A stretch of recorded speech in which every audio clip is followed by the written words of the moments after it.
Mrs. Yarrodaberg. Ave Satanas! Hail Satan!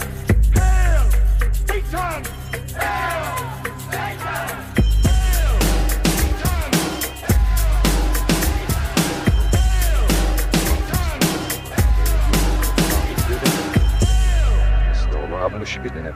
Greetings, heathens. Welcome to Hail Satan. This is the podcast exploring Satanism, culture, and life in general through the eyes of modern Satanists.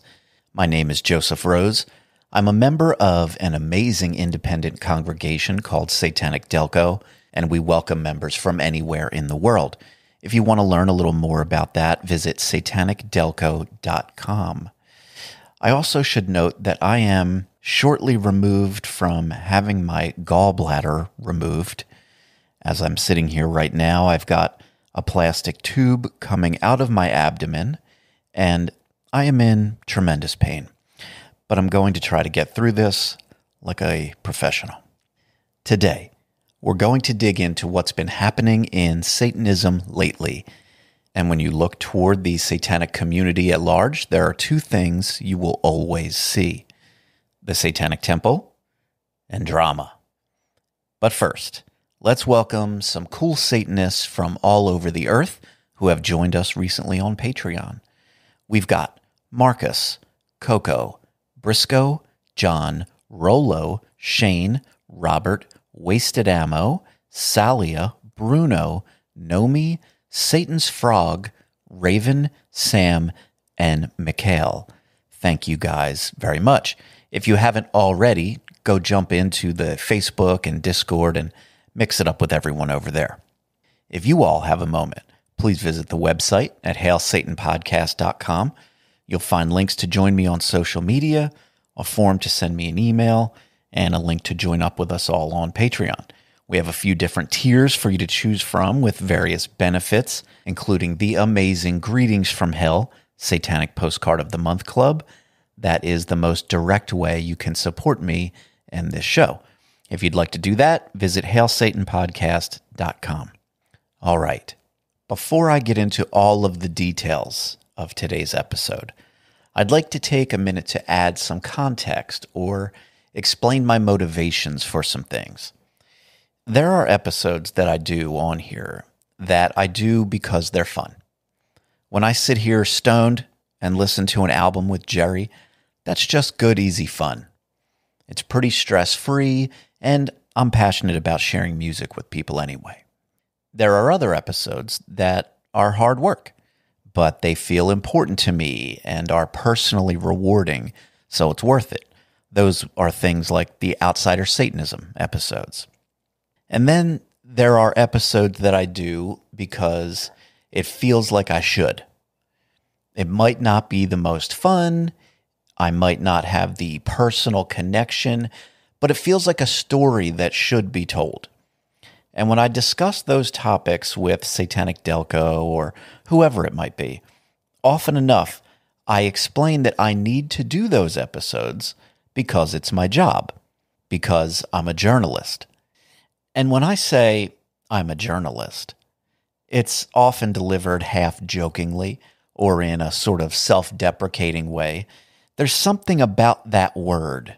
It sounds a little fancy or out of reach. And who am I to dare associate myself with journalism? But here's the real truth. Among other things, I'm a fucking journalist. If that sounds silly to anyone, that just means that you think Satanism is silly. Most journalists have an area of focus. Some people focus on finance. Some do celebrity news. Some people cover foreign relations or wars. My beat happens to be the religion of Satanism and the culture surrounding it. And some people do take it seriously. And while I do try to have fun with it, anyone who knows me knows the kind of time and effort I put into my job. And my job is Satanic Delco and the Hail Satan podcast. I always start this show by saying, this is the podcast exploring Satanism, culture, and life in general. it would be easier to just ignore a lot of the things that actually go on within Satanism. But here I am. I argue on the internet. I'm in every group with 7 fucking accounts. People like me. People hate me. People send me secrets. People ask me questions. And I try to figure out what the hell is going on. So when there's some dumb bullshit drama going on related to Satanism, it's a safe bet that the Satanic Temple is involved. And that is the case today. The Satan sphere has been abuzz lately with more schisms happening within the Satanic Temple. Joining me on this ride once again is the stylish and savvy Kirsten. Welcome back to the show. I'm stylish. Yeah, you are. Stylin'. Thank you. Are you ready? Are you excited to talk about all of this nonsense? I'm fine to talk about it, but excited isn't the word I would use. Yeah. So we've got a few stops along the way today as we tell this tale. And so I'll get it going. Here's the very short version of the story.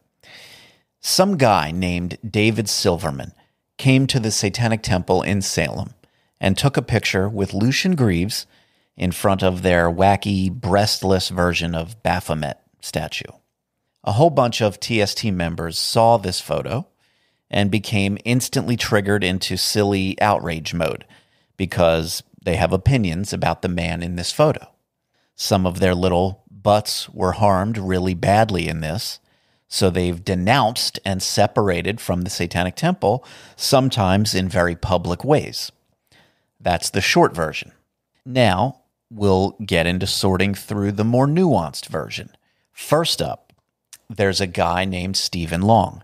He does one of the many other sort of satanic podcasts out there.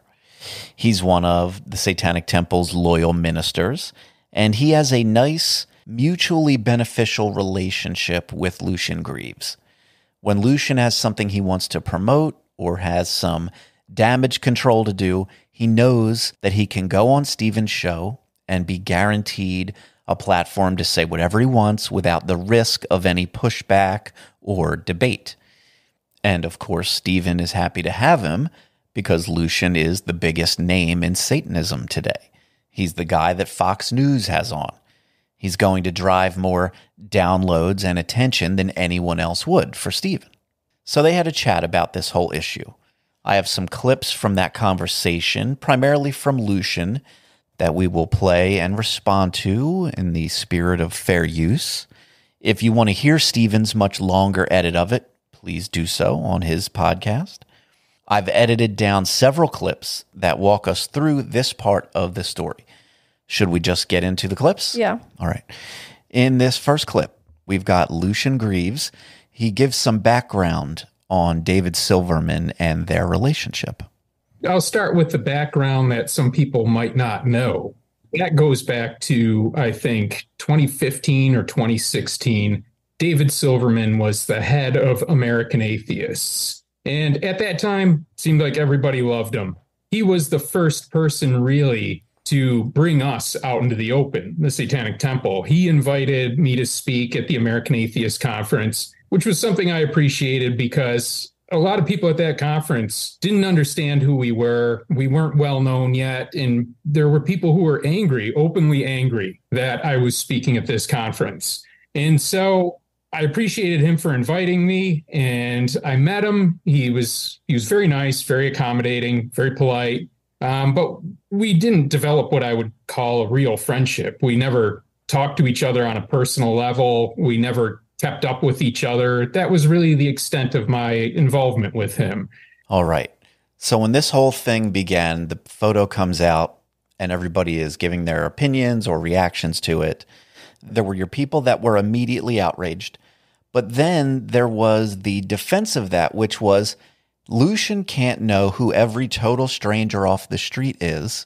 And so he doesn't know this guy. He just took a picture with him, and hearing Lucien describe this at least debunks that bit of that. He's not a stranger off the street. This was a guy that Lucien knows, that he'd met at least on some occasions, and who was directly helpful toward Lucien and TST some years ago. Sure. I think it debunks the they don't know each other thing. I don't know that Lucien ever said we don't know each other. No. It's just people were defending Yeah, just people him saying, oh, how could he know by saying every that. stranger? But even beyond that, I know a bunch of people that I don't know all of their positions on all issues in the world. And even people that I have worked with in some significant capacity, I don't know what they've been accused of in the past or of course. or in the present. Yeah. Yeah, and he wouldn't have any necessity to know everything that this guy is up to, despite their past. But it just gives a little nuance. It wasn't as clear cut as, well, he was just a stranger off the street that took a picture.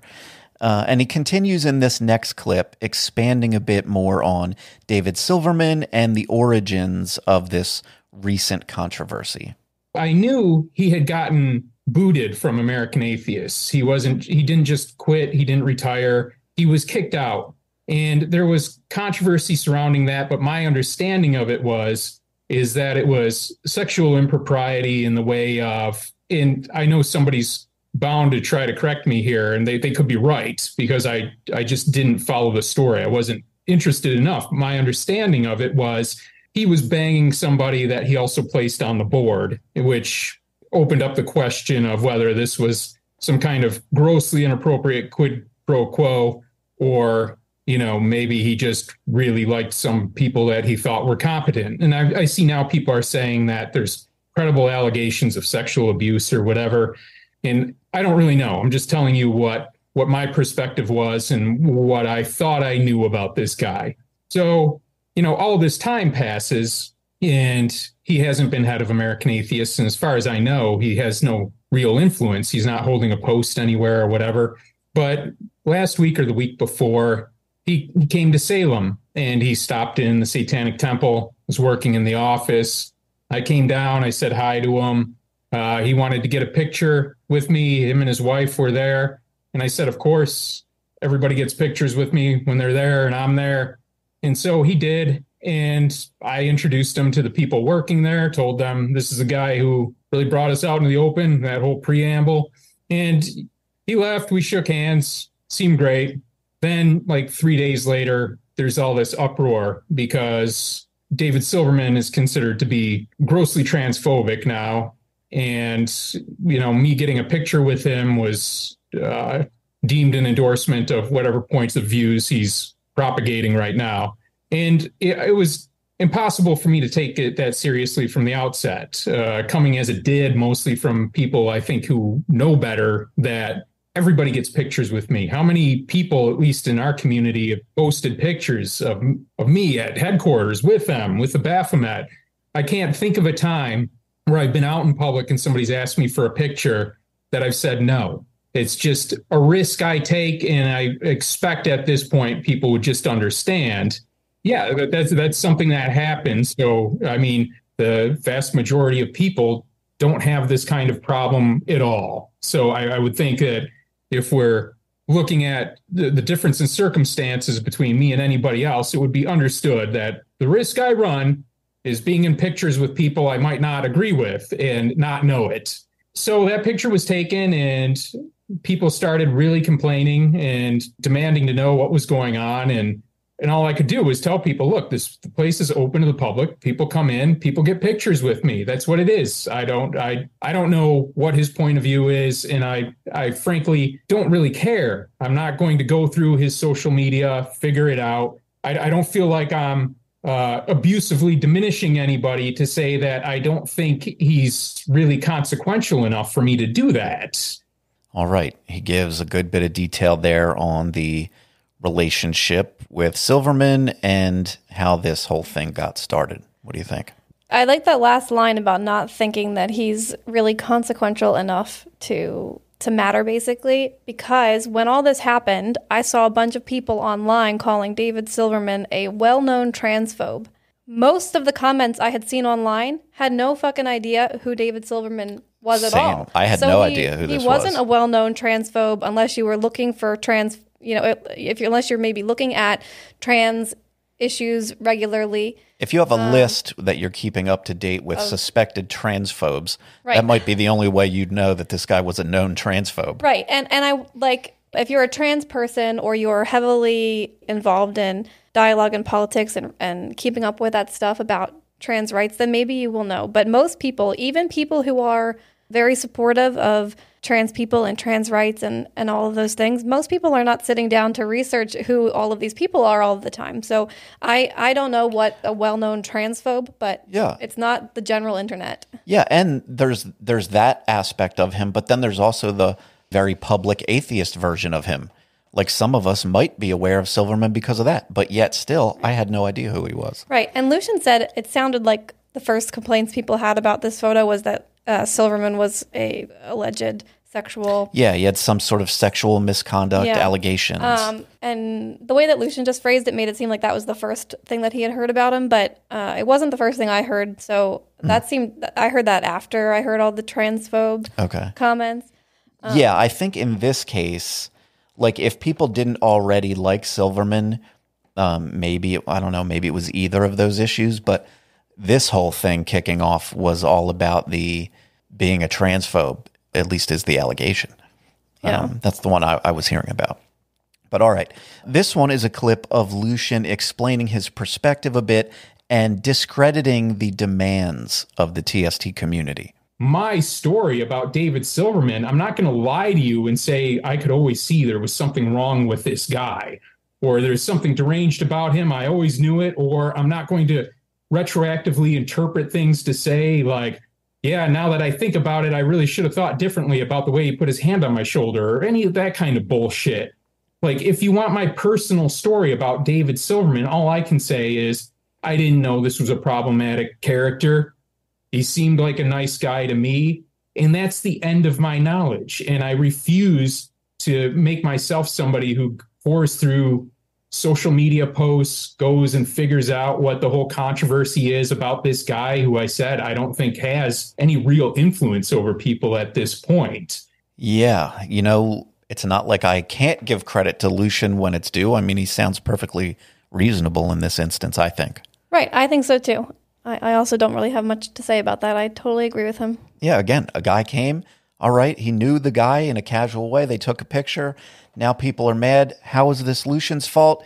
He doesn't fucking know. Right. It doesn't, one of the things that came to mind was the way people started crying when I had Shane Bugbee on the show. Mm-hmm.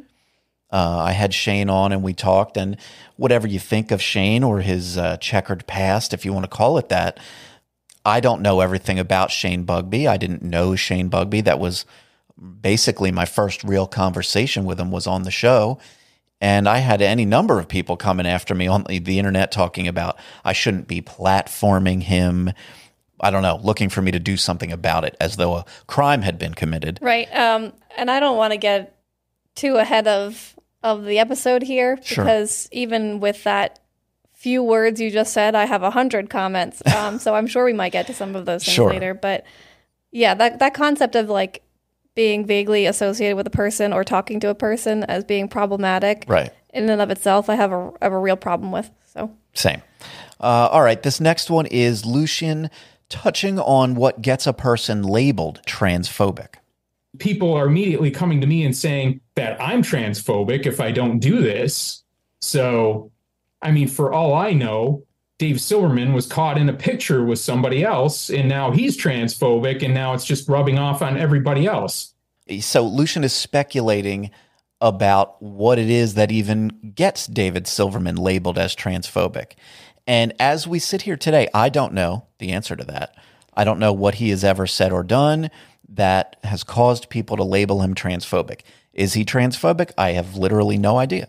I have no idea. Do you have some insight into his feelings about this stuff? So I have not gone into deep research beyond this because, to be quite honest, I don't really care about David Silverman at all. Right.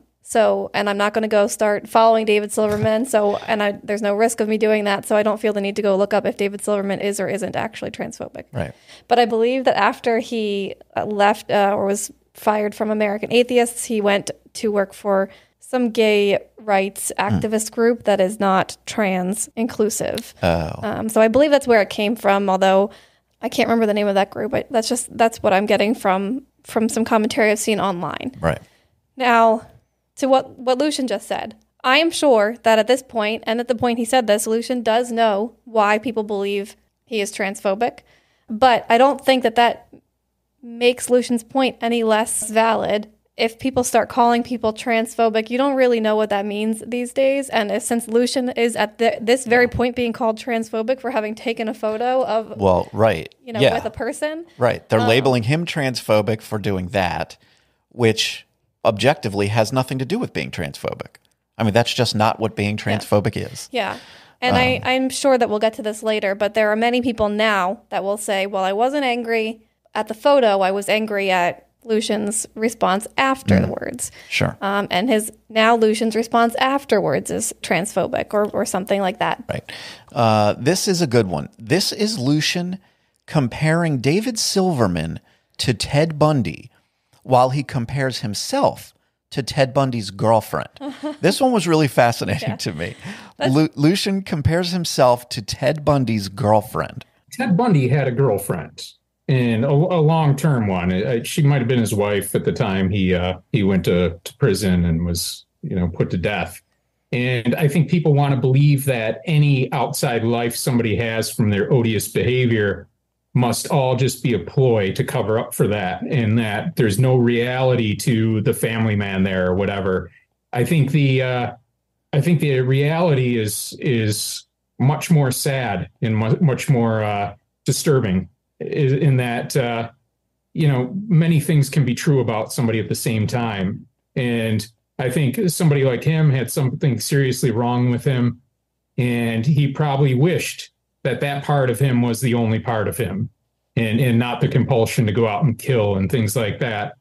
But we don't go to Ted Bundy's girlfriend when it comes time to flip the switch and say, like, well, that's your job now. You've got to do that. You must denounce this guy, and you can't even reminisce about any of the other things that you saw. There's no hope or whatever. Yeah, he's saying, we don't go bother Ted Bundy's girlfriend about the behavior of Ted Bundy, so why are you guys picking on me? I do think that is a strange analogy to get there. It's real weird. I understand the point that he's making, but I leap, don't know that it applies exactly to his situation. No. But sure. Yeah, that one just really jumped out. Like, did he just? Yeah, I think he did. All right. This one is Lucien mentioned that since this all came to light, he's been attacked by portions of the TST community. This is him explaining more about how he's been attacked. People are demanding that I resign from, my position as spokesperson and co-founder, I guess, as though that can be a thing. But just the worst assumptions, and then demands. These demands that, well, I need to prove something to everybody now, and I needed to prove something by denouncing him. And then, as these things always do, it comes back to the whole issue of issuing statements. And from the very start, there's always been that demand that we issue regular statements, pledges of allegiance to different causes or whatever. And these people writing me and saying, all you have to say is, and giving me the exact script. And, these scripts always read like the same shit that like Nabisco would post on Twitter. They're a corporation that cares about pride and things like that. It's always the most empty rhetoric that demands qualifiers. We stand unequivocally with, and it always begs the question of, well, what does that mean in practice? And nobody seems to care what these things mean in practice. I fucking do. I don't want to use empty rhetoric. When I'm telling you I stand up for people's rights, I want to tell you what I'm doing about it. So what is he doing about it? Well, I think that they talk about this later in the episode. He makes the point that no one has proposed to him a campaign to do something about Yeah, trans. It's funny that he brags about what he's doing about it, but he isn't doing anything about it. And I 100% agree with his empty statements things. I really... Same. I think scripted apologies are bullshit, and everybody, they're scripted. When you see an apology written by somebody, it came from a PR team, it came from lawyers, it came from all kinds of different people. So whatever statements or apologies you think people are... Yeah, when it's these celebrities or big companies or whatever. Right. Yeah. And when it's first of all, celebrities and big companies and stuff, I absolutely think that they can be greatly affected by this type of cancel culture, but they at least have some kind of usually money and support systems built in, and they issue their apologies, and it doesn't make a difference to the world because they're still the person who said whatever thing or did whatever thing they weren't supposed to do. Right. And now they've just made some apology, and an apology in this world is an admission of guilt. So, and I've never heard anyone talk about when some issue pops up with a celebrity or someone in government or whatever and say, well, I was really upset with them, but they apologized, so we're all square now. I've never heard that once. No, it becomes first of all, an admission of guilt. And second of all, it's never a good enough apology. Whatever they said isn't good enough for the people, or it's not good enough for one person. All right. We've got a clip of Lucien saying that trans rights are etched into the 7 tenets. We support trans rights unequivocally. Bodily autonomy, it's etched into our tenets, our fundamental tenets. So to say that an event like this, me being in a picture with somebody, causes them to reconsider everything just tells me that they don't really know anything we've been doing. They don't read what I'm writing. They're not somebody who's really engaged to begin with, is the thinking I have. So in the fundamental tenets, of course, TST focuses on bodily autonomy. And we've talked many times on here, I'm sure, I know I have, about the idea that the 7 tenets are decidedly vague or very, very broad in an intentional way. And we can go into all the reasons for that, but we've talked about it. And so they are very broad. And so, yeah, it's popular amongst TST's membership to interpret bodily autonomy to include things like being trans and all of those things. And that makes perfect sense. Of course, there's nothing in the tenets that says anything is or is not represented by any of the words used in the 7 tenets. And what came to my mind when he said this one, because he said it in such an obvious way, right? He's like, it's etched right there in our 7 fundamental tenets. Mm-hmm. It says bodily autonomy. That means, obviously, trans rights. Well, if you remember, maybe earlier on during the COVID pandemic, a lot of discussion was popping up related to this bodily autonomy in the context of COVID vaccines and vaccine mandates and all of those things. And so you had people from every side of the issue, all within the Satanic Temple membership, people claiming and asking and looking for clarification from TST or Lucien.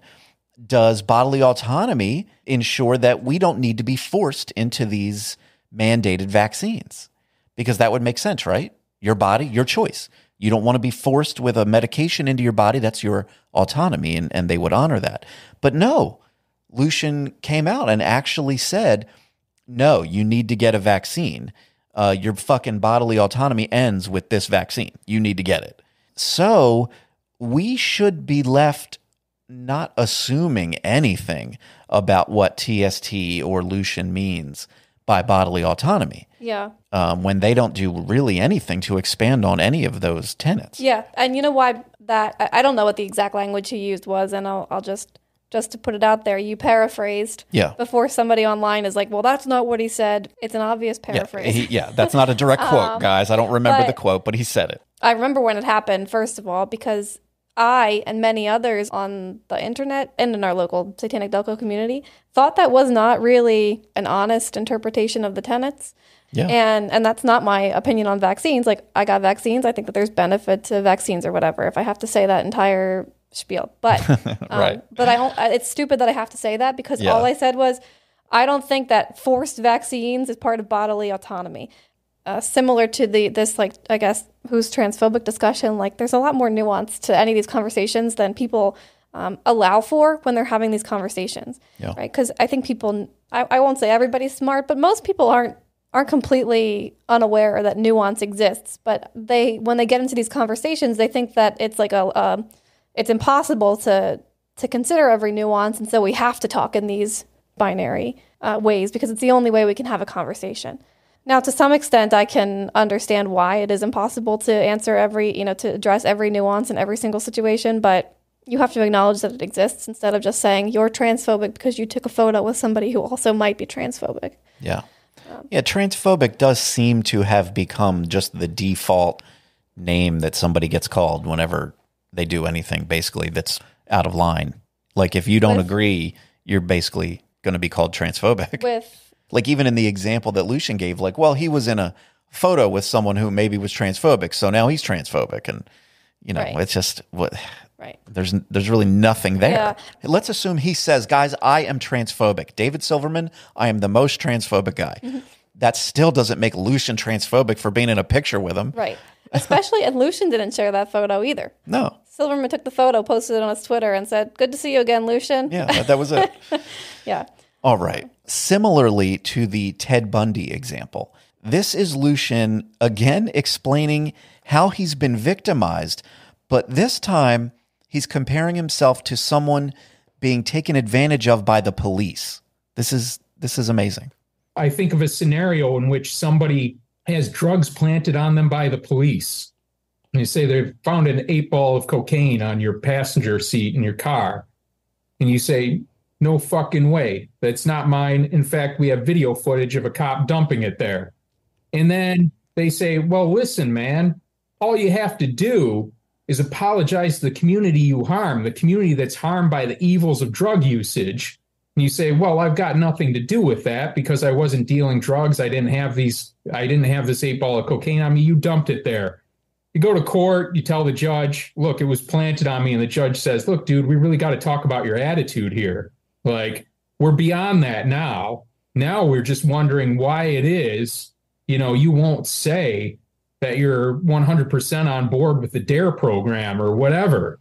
I actually like that analogy. Did you not like it? It's just funny that he's got these various different sort of wild circumstances that he's comparing himself to. Well, I actually thought that was a very good... I like that he brings in the justice system into that analogy. Sure. Because for all of the issues that we have with the justice system, there are certain protections that it does offer to people, and it offers those protections to people because after hundreds of years of those protections not being offered to people, we've all decided, these protections are a good thing.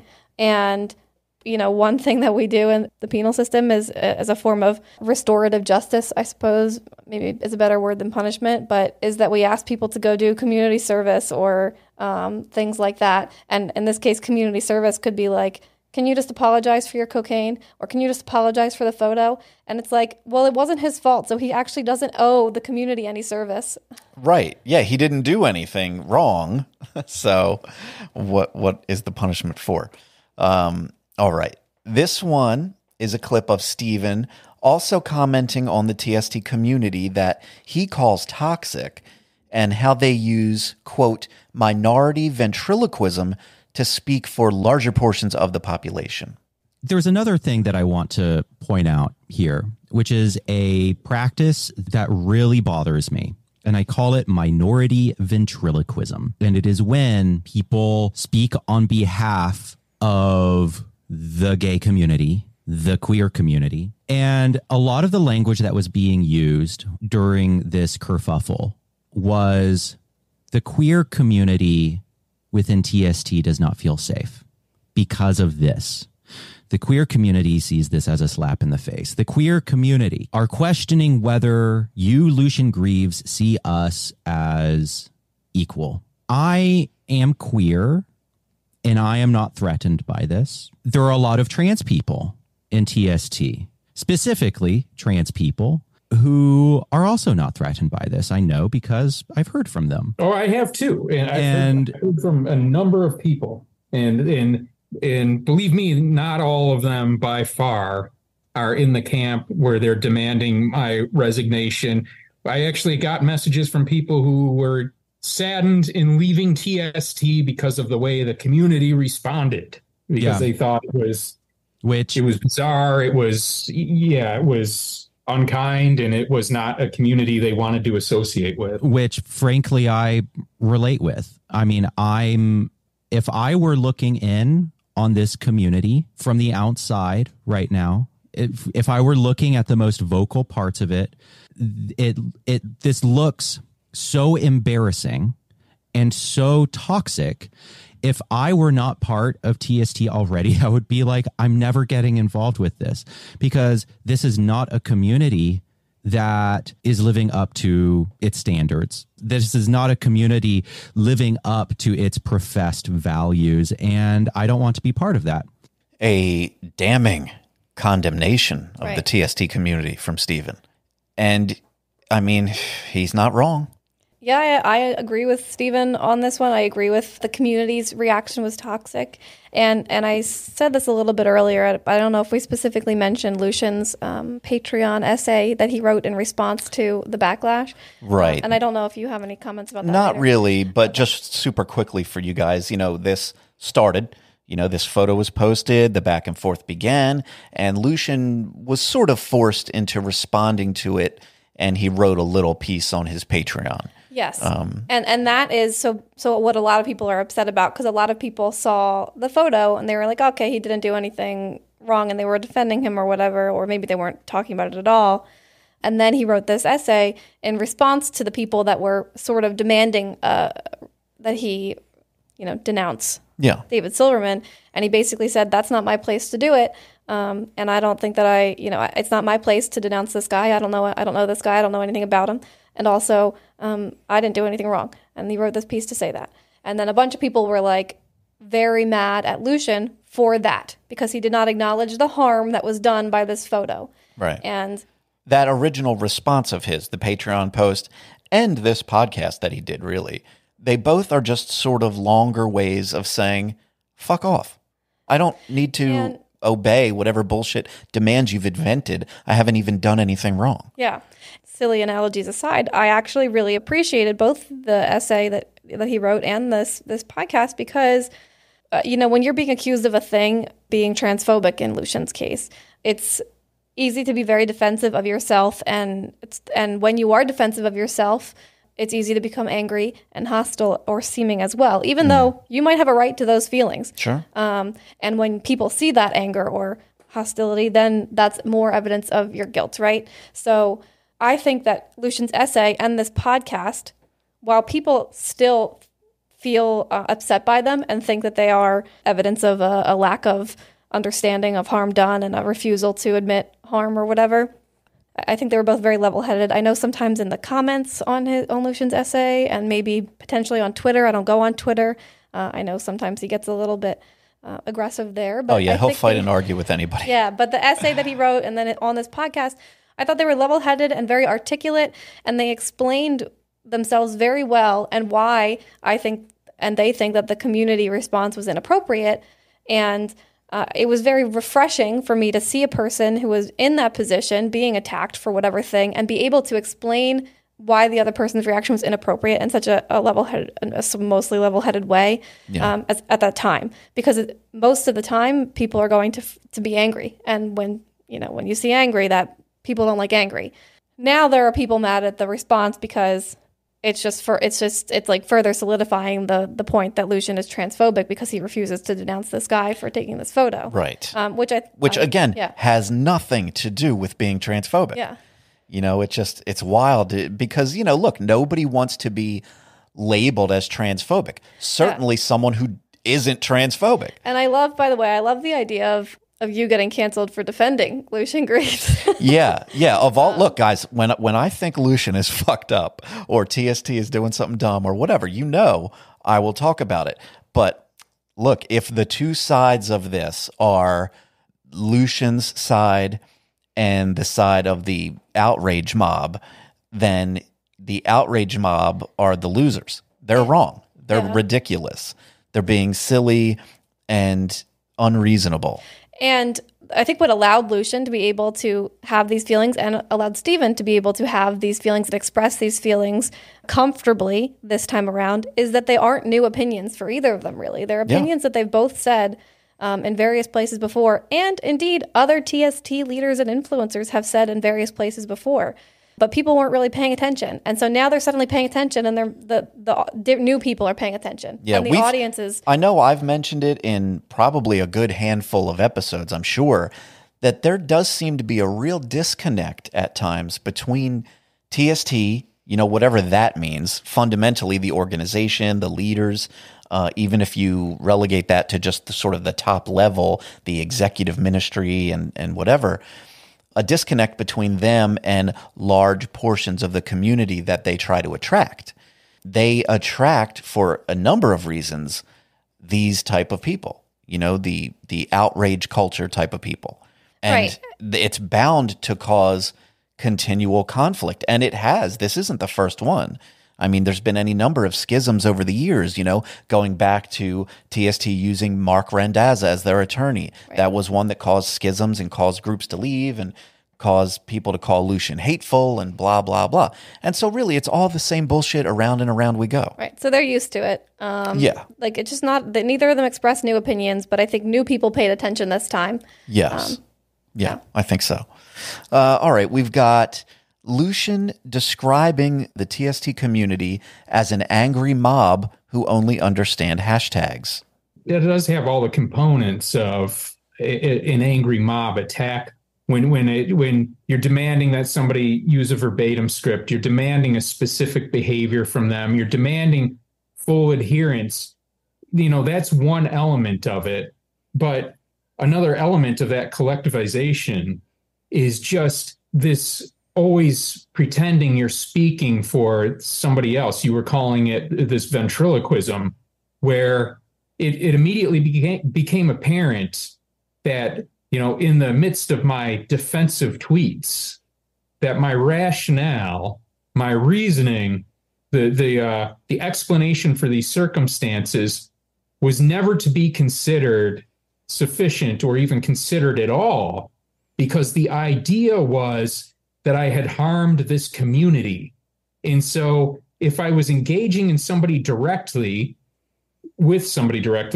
they would say that, they might understand where I'm coming from, and they understand I can't vet everybody who comes through that I get a picture with, and nobody would really ask that of me.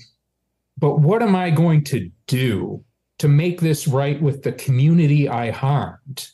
And it's one of those things where it places this burden on you that you can never measure up to, because then you're not speaking directly to anybody at all. You're speaking to a concept, the concept of this community. And the community apparently can't understand any of these direct appeals or explanations. The community always is spoken of as like this infant that only understands particular hashtags and statements. And that's the community that needs to be placated.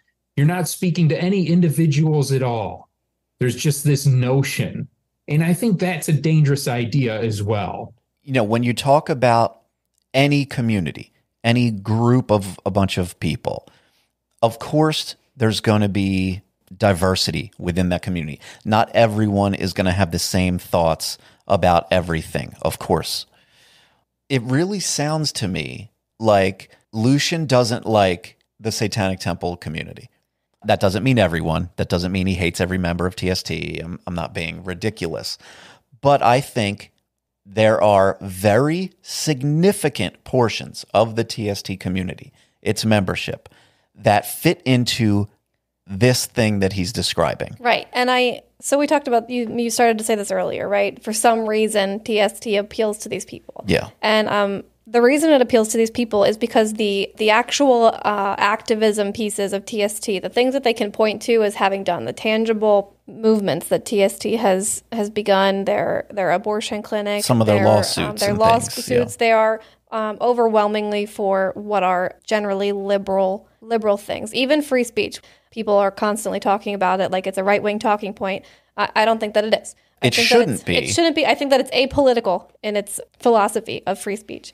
But I think it's actually these same people that cloud that issue. Well, so the free speech, right? I think that's an apolitical concept, but because right now there's so much pushback from the right on leftist problems with words and things like that. Right. It comes down to things like hate speech. Right.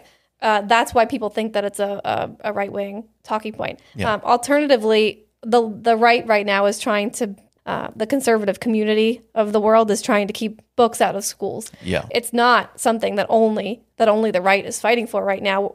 We're just fighting for it in different ways. And TST is fighting for free speech by by asking for a satanic place in these spaces where other religions have been invited previously. Yeah. So while it's free speech and everyone thinks free speech is a conservative talking point, well, TST is currently fighting for free expression for a side that the liberals can get behind, and that's that Satanism also belongs where Christianity belongs, you know? Yeah. I think it's the vibe I get when I say like Lucien doesn't like the Satanic Temple community.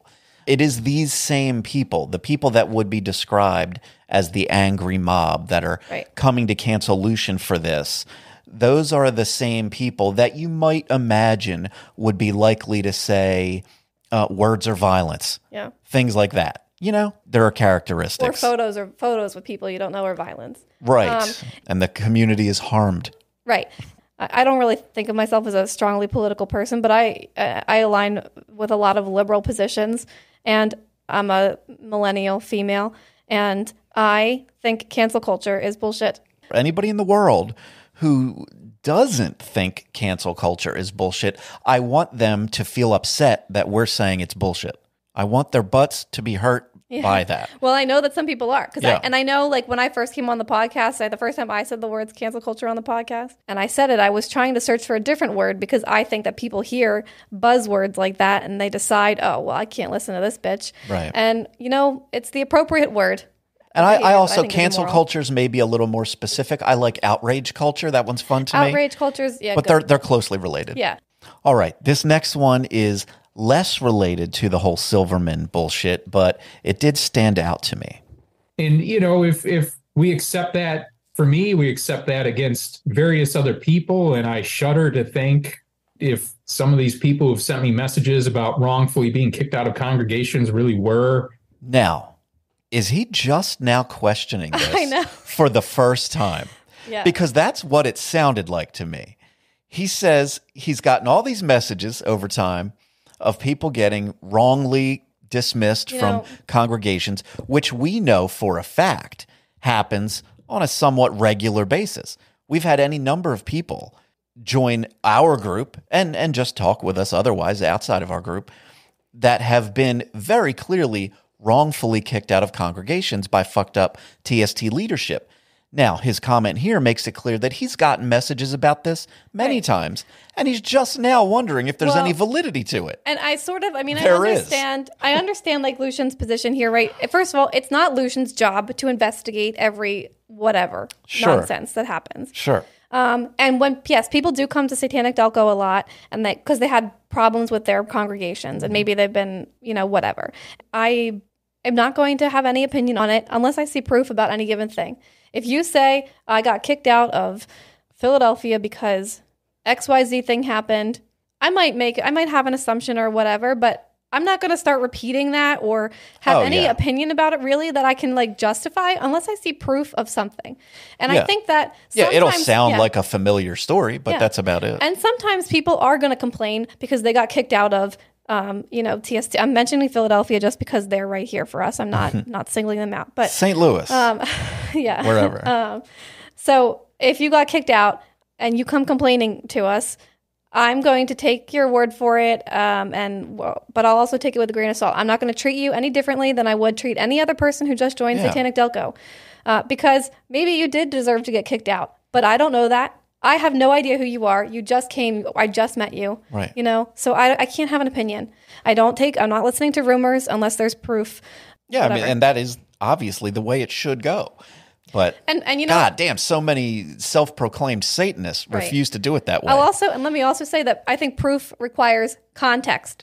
Because absolutely, if you show me a picture of Lucien and David Silverman, you say, look, here's proof that he's friends with us. Right. That's not proof. No. A photo, a screenshot, whatever. None of that stuff is proof unless there's context behind it. Yeah.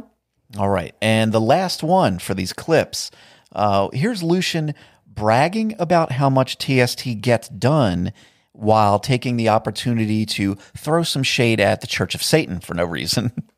My feeling with the Satanic Temple is that we get shit done. We don't just talk about doing shit. You can join up with the Church of Satan. They're always happy to post how they wholeheartedly reject these encroachments of church and state and things like that. They don't do a fucking thing, but everybody gets a warm and fuzzy feeling when they make these posts. All right. I don't give a shit that the Church of Satan doesn't take political actions. That's not their purpose. like it. Yeah. I I'm all right like with it. Uh-huh. Yeah, I mean, that's a thing that it's an oversimplification to always put Satanic Delco or even outsider Satanism as a direct middle between TST and Church of Satan. There are aspects of both, as we've said many times, that we take from. And that part of it definitely bleeds into Satanic Delco. It is an apolitical organization.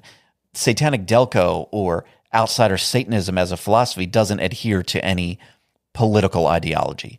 You can sort of interpret them how they work for you, but Church of Satan's stance is that we have a varied membership, and if they want to be politically active, more power to them. Let them be politically active. They can do that in their personal lives, but we're not going to tell them which type of political feelings to have or things to align with, whereas TST is a political activist group primarily. And so that's a real big difference between TST and Church of Satan. Of course, TST is going to be political, and so he's using that context to say that, oh, we get shit done, man, but the Church of Satan doesn't. What does that, first of all, what does TST get done? What have they gotten done? What issue have they solved or changed? Maybe they haven't had any real wins, but I They haven't had any real wins. I do, but there is benefit to starting conversations and things like that. And that's one thing that they do, right? They might benefit from those in other ways. I know a lot of people think that's just a marketing tactic. And sure, it's definitely not hurting them in the marketing area, but I think that there is absolutely benefit to starting conversations. And then also, losing a case in court does not mean that you have not learned so many things from that case, right? We learn things from case history and judges' opinions and all of those things. So I don't think that it's awful unless you don't do anything with what you've learned. Yeah, it is a weird criticism that he says the Church of Satan isn't doing what we do. Well, they never did. They never wanted to do what you do. They've explicitly stated from before the existence of the Satanic Temple that they didn't want to do that, and they stuck to their guns. Whereas the Satanic Temple came into existence, they were pretty clear in the fact that they believed that religious organizations should not be tax exempt and that they would not do that. Well, they changed their tune when they found out that they could be tax exempt and hide all of their financials. So they took that opportunity. So I actually respect the Church of Satan for sticking to their guns and doing things that way. And I think it's a silly criticism for Lucien to put on the Church of Satan that way. That is it for those clips from that conversation. Next, again, we're still in the fallout from this whole Lucien, David Silverman thing. There is the UK congregation. We have a group over there, an official UK congregation of TST. Tiff Williams was a congregation head for that UK group. And she posted a very long message to Facebook, and I mean over 15 paragraphs long. In it, she said, "My decision to step down has unfortunately been spearheaded due to the recent picture of Lucien Greaves with a known transphobe and accused sexual abuser at TST headquarters." Later on, it says, "Trans people are our siblings and our friends. We do not tolerate transphobia in any of our spaces, and we do not support the actions of the Satanic Temple Executive Ministry in having a photo op with people that spread hateful and violent messages." So, the entire congregation, this is my understanding, the entire congregation unanimously decided to split from TST. Now, that is only 41 members, but still, all of them, I believe, in unison have agreed, fuck that, we're out of here. Peace out, TST. And so they have dissolved that group, or they are in the process of it, or however that works. And this is not the first time this has happened. The UK congregation, the same group, essentially, the original version of it, also separated from TST some years ago, and they went on to form the Global Order of Satan. And so now it's happening again. They seem to be having a really hard time holding on to a UK group. What's going on over there? I don't know much about the UK group at all. I have spoken to some people that have had experiences with the UK group, and I got the vibe that was what that group was, a very outraged kind of a group. Oh, now, they are. I don't know. I was not in it. I don't know anything about that. I but was. just from like some casual conversations with people who were in that place, primarily on their Discord server, because I think that's supposed to be people from all over the UK, and the UK is not that small, you know. Right. I got the sense that they were an outraged kind of group. Yeah, when this went down, they started, their new group or whatever. They started moving everyone over to a new one, and I joined over there. And I just joined, Hail Satan podcast. And I posted one message. I don't have the exact message in front of me, but this is basically what it said. I said, hey guys, you may ban me because of who I am, but I'm just saying, whatever, good luck on being independent. I think it's the right way to go. And they did, in fact, ban me immediately. That was my only message posted as Hail Satan podcast in that server. Of course, I'm still up in the server with other accounts, but, they don't know that. They're going to be a private server, invite only now. That's fine. I'm already in. And so I was able to see conversations that were happening about me right after I was banned. And it turns out, whoever it was that banned me, they said, yeah, we banned him. We're not going to have him spreading his transphobic views over here. Yeah, and now transphobic. Now by defending Lucien, you've further solidified now their, apparently, yeah. Transphobic. So yeah, it does seem there is a real crossover with all of these sort of outrage groups, and they just call anyone a transphobe. You do anything, you're transphobic. So they're on their way. The UK group, whatever they're going to be, however they're going to do it, they're now separated from TST. Over here, stateside, I'm sure there are more examples, but one that came to my attention was the DC and Maryland Friends of TST group. Now, I know that's an outdated term, the Friends of group. They don't really typically seem to use that anymore, but this group does, however. It is their official Maryland and DC candidate group. And the leadership over there has also denounced TST and is stepping away. There's no real unique bit to that story. They're just one of the several groups now that are separating from TST over this newest round of outrage over whatever the thing is. So will that group be completely dissolved, or will they just replace the leadership? I don't really know, but maybe if you're from the DC and Maryland group, you can drop us a line and let us know. And then we have Sober Faction. And for many, I guess this was the biggest one or the most critical piece to all of this. Sober Faction is a Satanic Temple campaign focused on sobriety, getting sober without superstition. And it's a popular campaign amongst TST for obvious reasons. People take their sobriety seriously. And so it was a good outlet for people to have. And it's been running for however many couple of years or so now, more than that maybe. And so here's what I think went down. You correct me if you know any different. Within the group, there were discussions of leaving TST amongst the leadership there. And these conversations were being had in a space where they thought they were safe from the prying eyes of TST at large. But for whatever reason, it turned out that those conversations were seen or learned about by TST headquarters. And around this same time, maybe it's a coincidence, maybe it's not, TST was doing a lot of these account audits. And what this consists of is a member or some members of the team at TST. They go around and check the social media accounts of all of these different campaigns and groups and things like that. They check that the logins and passwords that they have on file are still valid because they need to maintain access of the accounts in case they need to pull the plug at any moment. And well, this was a case where they did need to pull the plug because they learned that not only were the Sober Faction people talking about leaving, but they also had accounts that were, what was the phrase they used? They used non-compliant. Non-compliant accounts, meaning TST didn't have the right passwords for these accounts. Somebody made a statement that it was like almost a cybersecurity review, which they could call it a cybersecurity review. Sure. And it could be like, oh, you haven't changed your password in 3 months or something. Right. But I mean, let's be honest. The criminals that would be committing the cybercrime are the people from these groups. Yeah. This is similar to the queer satanic episode that went down some time ago.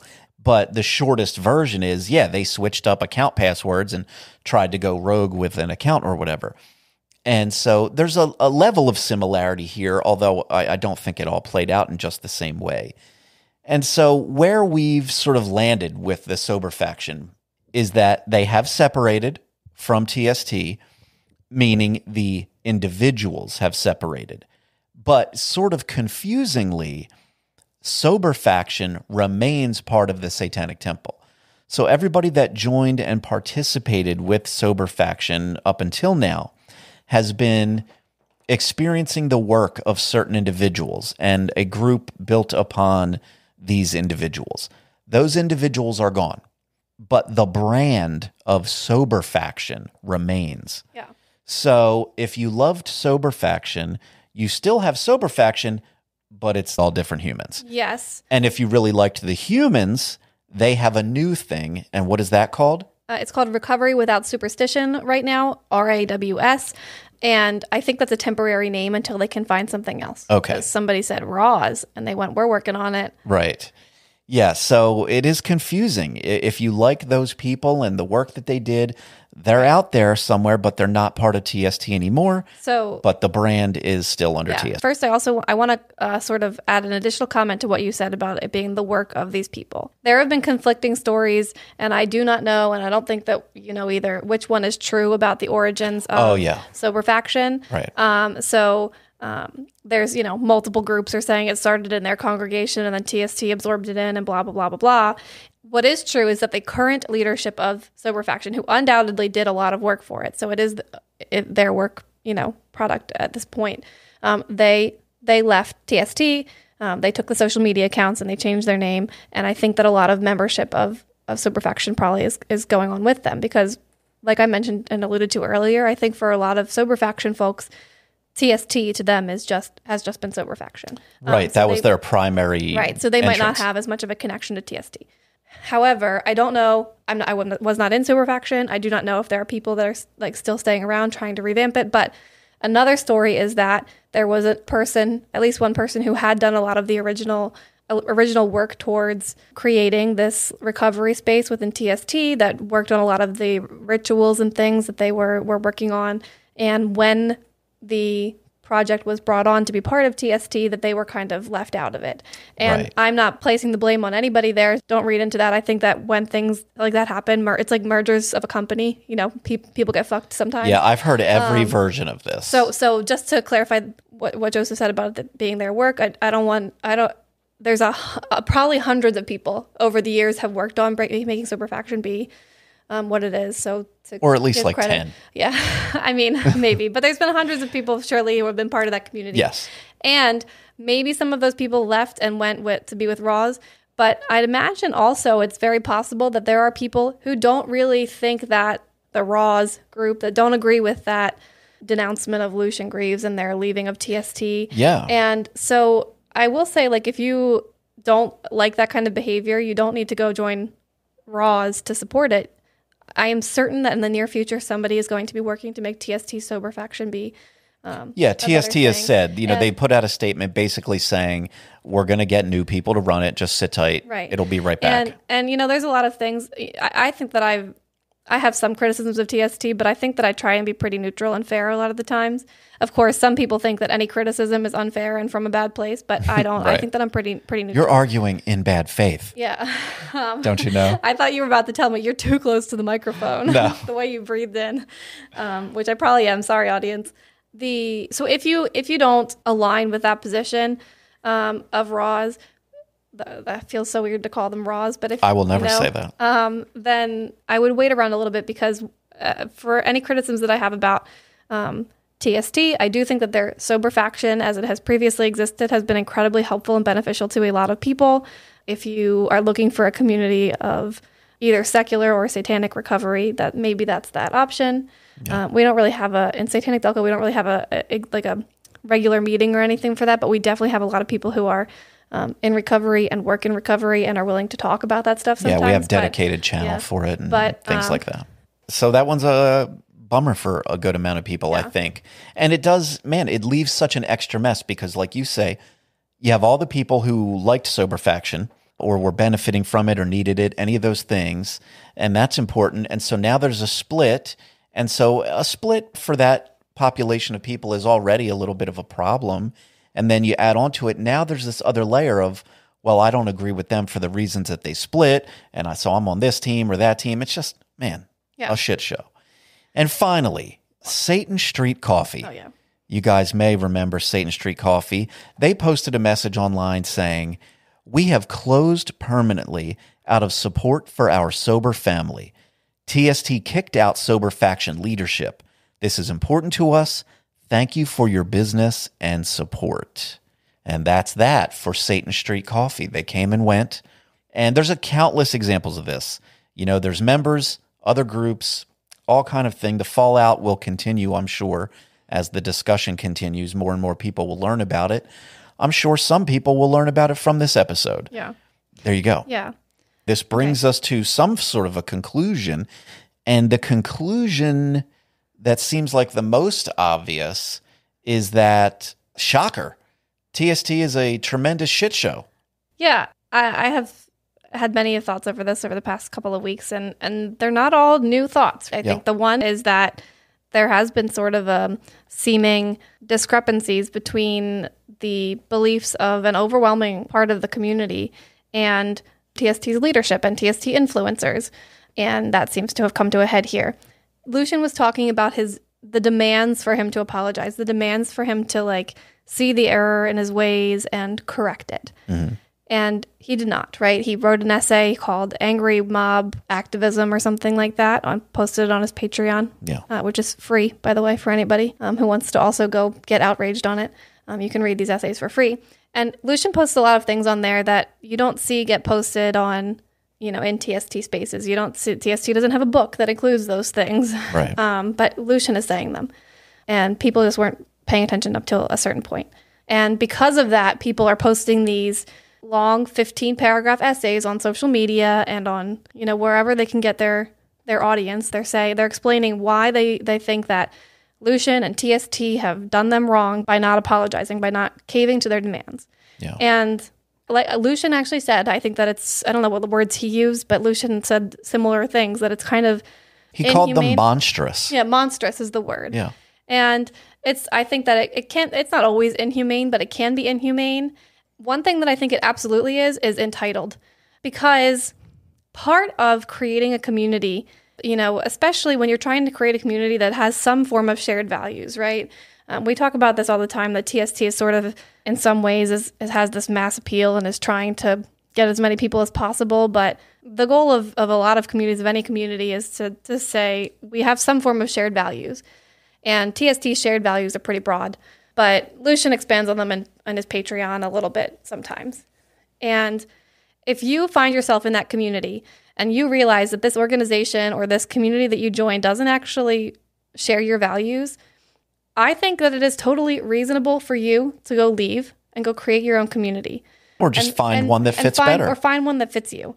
What's totally entitled and ridiculous to me is to say, hey, this community that you've created and you've established for a decade now isn't what I want it to be, so you need to change it. Right. Right. I think that's ridiculous. Yeah. So, and of course, none of these people, none of the outraged people that do this, they would not hold up under the type of scrutiny that they are putting other people under. Never. If you were to put that microscope on their lives and look for the flaws and mistakes and anything, you would find them.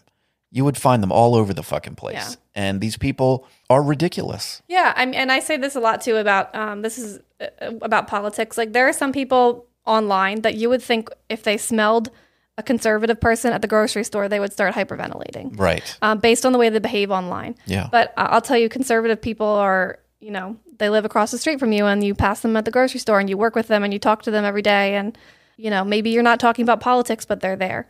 Yeah, for the most part, we're just people out there trying to live a life. Greatly different beliefs than a person, and you can have really strong disdain for people based on those beliefs.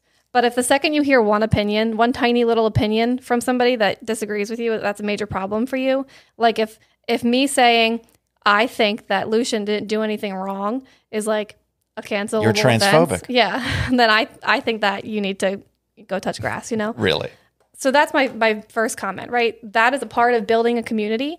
People will come and go, and they're when they find that they're not really in the right place, and they can go find and create a community that is what they want it to be. But I'm not saying that you need to say, well, I don't like the KKK, so I don't join it, right? That's not at all the same thing to me as what I'm saying.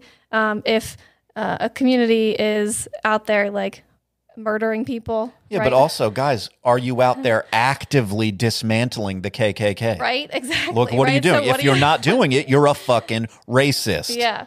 Yeah, exactly. So, how many KKK members have you assaulted today? None? Then you are part of the problem. Right.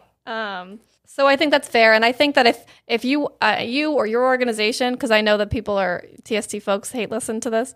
If you're one of those leaders and you're getting ready to leave too, just know that I think you can post a little, yeah, we're leaving because we think we're aligned differently. I think that post is okay. But if you post some absolutely disparaging well, it's whatever. things, Yeah. They're going to do what they're going to do. Yeah. There's a lot of those whatever, virtue signaling types, those same type of people. Right. And they're going to do it. They need it.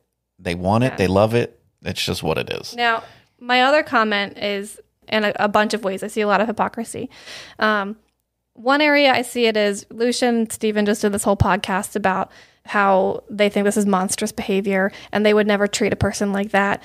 And maybe they're not going out there. I won't even speak to Stephen at this moment, but maybe Lucien's not going out there and saying, oh, you so-and-so are a horrible person. But he's absolutely pointing the wolves in the direction that he wants them to. I mean, he's picking fights on Twitter with the Satanic housewife, with individual people. With just regular, non-famous individuals. Yep. And when that happens, then the crowd, the community, the TST community. The angry mob, as he puts it. Yep. They're following his nudges. Yeah. He's nudging them in the direction when that he's in charge of the witch hunt, he likes it. When the mob is coming after him, he doesn't like it. And he's claiming plausible deniability almost. Like, I didn't do, I don't say anything. Well, you picked a fight with a person and that people. I'm just Ted Bundy's girlfriend. Yeah. So the other thing that I was thinking as these groups were leaving, right? As Sober Faction was leaving, and the story is that, as you said, we're talking about leaving when this photo was posted. The story that I've heard is that there was other concerns that they had, one of them being these comments that Lucien made many, many, many years ago on a podcast, a Church of Satan podcast, that have been beat to death, as you said. Yeah. Now, I got the sense from after they left that a lot of the folks that left with Sober Faction, it was news to them because they told me, they were like, yeah, well, this didn't really come to light until this photo came out. That's funny. Yeah, it's. I know why they didn't know about it, but I have a hard time believing that your TST local leadership doesn't know about those comments. It isn't already defending them. Yeah. So if you don't know about it, then most of the time I think you can assume your leadership does, and either they are okay with it, or they've moved past it, or it just isn't their final straw. So the people that are leaving now, either this is the final straw and they knew about it. The people that are not leaving, you can assume that either they're okay with Lucien's photo and his response, which I am as well. So if you're on a different side, you can just assume your leader is to some extent okay with it, and they're okay with the previous comments that were made 10 years ago that we've been beaten to death. And if you're on the other side, then just know your leadership's probably not in agreement with you. Or there's going to be people in those positions of leadership that might disagree, that might think, yeah, Lucien's a piece of shit and TST should have handled this differently, but they're not willing to step away from the organization for some reason. For some reason, they don't want to lose their TST, their place in TST. Well, yeah, you get a little bit of cred from that. You get some street cred being attached to TST. Stephen, for all his comments, he said TST's community is toxic. He said, if I weren't already a part of this, I would want nothing to do with it. Looking at it from the outside, it's terrible and embarrassing and all this monstrous behavior. But and he said, it doesn't help me become a better person. But I'm staying. because he's a Yeah. minister and he gets Lucien on his podcast and he gets a lot of clicks. It's like, of course you're not leaving, but I don't know. It is what it is. I'm not going to beat up on anybody, but it does seem there's a bit of hypocrisy at work. I don't remember the timeline of when this happened versus this whole controversy, but maybe on topic, if any of you are interested, if you visit outsidersatanism.com, there is an essay posted there called Satanic Delco is Not a Safe Space. And it's pretty short. You'll read it very quickly, but it'll give you a little bit of insight into some of these same type of thoughts. Yeah. So you can check that out if you're interested. Yeah, I was going to mention that too, actually. I appreciate that essay. Everyone should read the essay. It's always, I've talked about this many times too. A community is whatever sort of combination of the leadership and the membership sort of working and interacting together, and how that comes out is the community. And they all have their own personality. Right. And ours has its own. I think Stephen's position, right? Stephen's staying because maybe he hopes that he can convince the community that they need to reevaluate their... He's going to turn it around. Right. There's just as many people that are going to stay and think it's because the community makes TST and we can become the organization we want to be. Yeah. And okay, if that's what you believe, you can believe that, but I don't think that it's fair to expect your leaders to make that change. Well, and the blame, if there's blame to even put, the organization strives to attract as many people as they possibly can. And that just means everyone. There's no vetting. We've talked about it. When you read online, people ask, can I believe in blank, blank, blank and still be part of TST? The answer is always yes. They don't care what you believe. They just care that you get the marketing emails. Hurry up and sign up. It's free, guys. Lowest possible barrier to entry.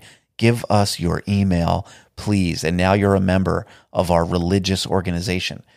And that's what they want. They want more people to join. And when that is the goal, you're going to have people who aren't aligned with the so-called philosophy, which the philosophy of TST is 7 tenets. And you can interpret them however you want because there are no right or wrong answers. So what could go wrong?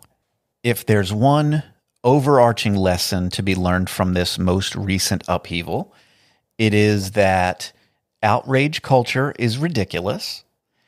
Outrage culture makes up a large portion of the Satanic Temple. And for that reason, among others, the Satanic Temple is also still ridiculous.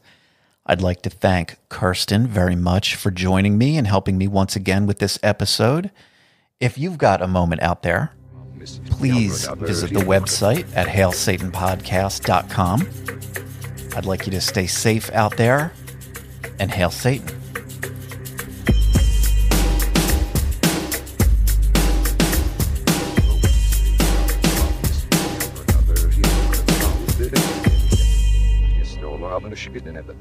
Evil free service.